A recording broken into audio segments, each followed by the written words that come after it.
What is nature deficient disorder? Well, although right now it is not officially recognized as a medical or mental condition, I do believe it should be, because there is so much validity to this theory. It is the idea that because humans are spending so much more time inside the house due to technology, environment, different things like that, especially children, that we have become, or rather developed, mental and physical issues like attention deficit disorder, obesity, anxiety, depression, and the list really goes on. Nature deficient disorder is really saying that lack of activity, that lack of environmental interaction as the social beings that we are, is hindering us.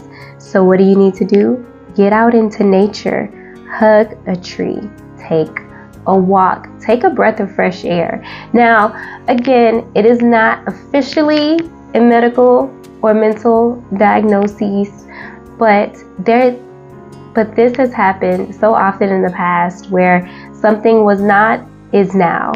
And so I'm hoping that we do find this in future DSMs. I'm hoping that we do find this in the future, because this is something that I think is extremely valuable, just having that opportunity to go out in nature and to be a part of it. I personally have clients that I've worked with who spend way too much time in the office. So we will do therapy outside at the park. We will sit outside. We will take in deep breaths. We will go for walks. And I've had clients that this has helped tremendously with their depression, with their anxiety, with their fears.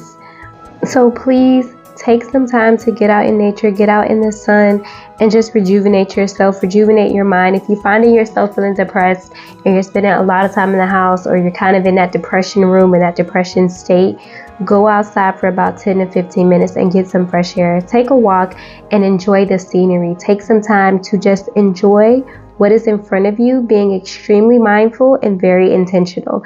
Have a great day and enjoy the rest of the views.